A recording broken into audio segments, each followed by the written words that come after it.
The next item on the agenda, item 7, the Plan 2014-15 work programme for the city and community long-term planning and district plan activities. Would someone like to move the motion that staff have put forward? David East, seconded by Ellie Jones. And perhaps has anyone got any questions to direct to staff, or would staff like to make a comment on it first? Or thank you. Perhaps just by way of introduction, this is a level of service to us and traditionally would have gone to the Strategy and Planning Committee, but we considered that it was, in the new structure, it was most appropriate to come to Urquhart. We recognise, as previous council has done, that the council wished to have some input into what the policy work programme of council was, and it's been traditional that we've put up that programme and council has looked at that and made some adjustments.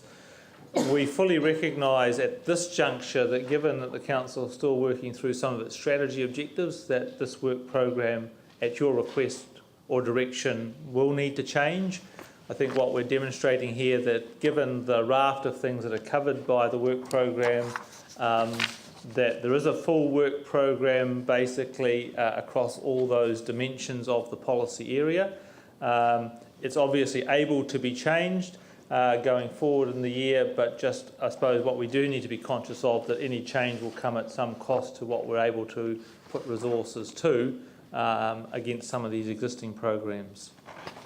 well, can I ask a question? Because what I don't want to sign off on is something that then says that we can't develop a resilient strategy when we have signed up to developing a resilient strategy this year as part of our commitment to the Rockefeller Foundation. I mean, obviously we'll have some external resource to assist us in that regard, but part of the objective that I want to see delivered this year is that we take all of those existing plans and strategies that sit at, well, actually on databases, I was going to say on dusty shelves, but no longer, and actually do nothing other than, well, they don't even gather dust on computers, do they? But you know, actually I like the allegory of sitting on dusty shelves much better, because they do nothing other than gather dust, and I don't think that that's good enough for our city, and this is a great opportunity to actually reinvent ourselves and actually take those different components, the healthy components, the safer components, the youth, the child-friendly, all of the different policies and strategies that we've got, and actually talk about a resilient city in that wider context. So I kind of thought that it would be in here, but I didn't know the process for raising it, and that's because I'm new. So no, that I don't think that does. I mean, I think really what that does go back to my previous comment, which really is that council can obviously set its agenda. I think all that we're reminding council is that there are a whole raft of things that we do in that policy area which may not seem all that sexy or exciting or obvious, but there's a lot of work that gets done. So we do have a work programme, Helen's just pointing out, under Community Resilience and Adaptation, where we've allocated almost $500,000 to do some work in there, and that's probably the tool that we would use to do that. What we also recognise is by that's only part of the resilience story, though. Yes. So yes. sustainable city initiatives would actually be another one. Yes, I think we could weave a lot of the work that we have in here into a bigger resilience package. Which is why I'd really like to see that word resilient city strategy. So one of the things we could do, if you're happy to adopt this, is actually we can recast some of this to actually highlight the sort of the resilience work area. I think that would help highlight some of that. So certainly quite happy to do that. I mean, I think it's probably worth just again reiterating that our experience is that while we set out a program at the beginning of each year, the nature of what occurs during the year, either from government or from the community or from council, means that this program often does vary quite considerably by the end of the year. But at least we draw a stake in the ground to start our year with, so that we know what we're tasking our policy people to be doing. Yanni. I think one of the really useful things for us to be able to know is how much resource goes into each of these, because there's a long list of things. Some will require quite a lot of resource, others will probably not require so much. And if there's other things we want to add to the list, then we actually know what the trade-off is. So, like one of the really important work programs I think we need to be focused on as a council, that's really time critical, is being ready for 2015. We've got major international events, we've got the eyes of the world will be on us, and we need to have some sort of holistic approach to ensuring that the city's ready. We don't, you look at what's happening in Brazil with the World Cup, that's kind of the last thing that we want to happen here. So, but I know there's a trade-off. You've got other things that you want to work on. So, it just, for me, because we don't know, as part of the report to council, is it possible to get the budget and the FTEs associated to each one? So if we want to move amendments, we can do that. I suppose we do have a sort of a ready reckoned amount of value that we're putting into some of these, and that really is a combination of staff time and where we identify some technical work that is required or consultancy. So, but if you're able to, we can go away and offline talk to you about what that piece of work might look like, and then and basically look where that can fit or adjust our budgets accordingly. So, I think the other gaps for me are there's nothing in here about heritage, which is really important. So heritage are different work programs. That's why it's not reported through this. This is only one. This is one part of the overall strategy group work program. Oh, okay. So is there when do we see the big picture program? I suppose you see the big picture program at LTP and annual plan time. This is really about saying for that one particular activity management plan, which is city and community long-term policy and planning, this is the more detailed program on an annual basis under that sort of umbrella. So that activity management plan has a level of service that says we bring you a program. The heritage one does not have a similar level of service. So I think it does, because we've had performance reports to say that we're failing in that level of service. No, we're failing in this one. Can I just, the other three things for me are the need for some planning around the future of Wolfston, and Linwood actually came up the community board the other day with the library. So is this the program that's doing that, or is that a different?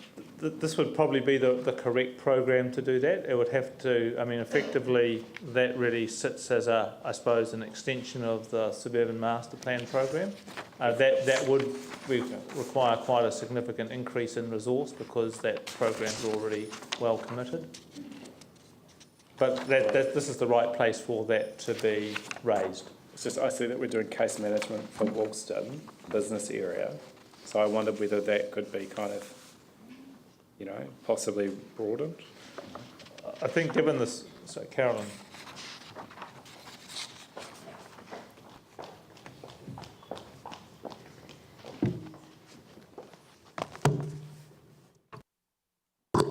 I just wanted to pick up on Mike's point about resourcing and capacity. So the case management that we're undertaking is very much reactive, not proactive case management, because we have, given the demands of the district plan review, we have limited staff availability to do anything other than kind of respond to queries. We also, through CDC, I think. Yeah. Through CDC, we do case management around that industrial area in Wolfton. I think, Carolyn, you were talking more about the suburban centres. Yeah. So sorry. What worries me is you've got two arms of council doing different things. You've got a district plan review that's saying we want to talk about the future of Wolfton, and then you've got CDC doing case management of individual properties in Wolfton around how they can use the existing plan to get consents. Yep. It seems kind of, a lost opportunity to kind of have some synergy around. I suppose it's a practical reality. Businesses are operating in the here and now. And in as much as we might plan for a longer term future, that's going to take, as in most planning scenarios, some considerable years, if not decades, to evolve. So we have to deal with the here and now. We can't park that, and I think the case management that we work with industry is reflective of that. And a lot of businesses are in Woolston because they have particular resource management rights that they are very keen to be part of. This is long-term planning. Yep. So it seems weird that you've got the immediate case management happening as part of the long-term planning and no budget aside for the long-term planning for the future of Woolston. Well, I go back to the point I made. We've got limited resources. Our focus has been, because council has an existing suburban centre master plan program, that's being focused now heavily into New Brighton because that's what council asked us to do. If you wish to add Woolston, you are either going to do that by taking out some of our other programs or significantly increasing the budget to do so. I think that we're going to spend a long time actually going through this, and part of this is because this is not a process that I'm familiar with.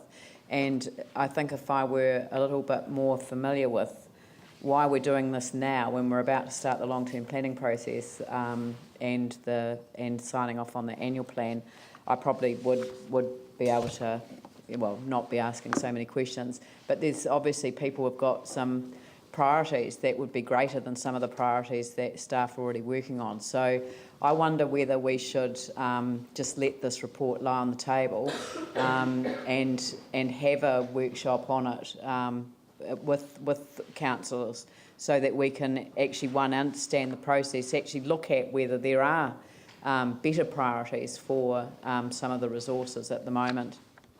Certainly got some feedback on the New Brighton process for you. So we could, we could take a bit of a pause. So what is the time frame that that this is operating under?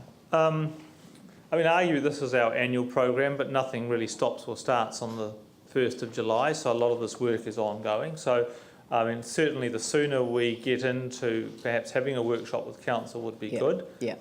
And I think being able to discuss those trade-offs and saying, well, if these are our priorities, what are not our priorities would be helpful. So we're happy to work with... Some of what we will want the planning to be focused on now will be to set up for a new long-term plan, which is quite different from the one that we currently have. So...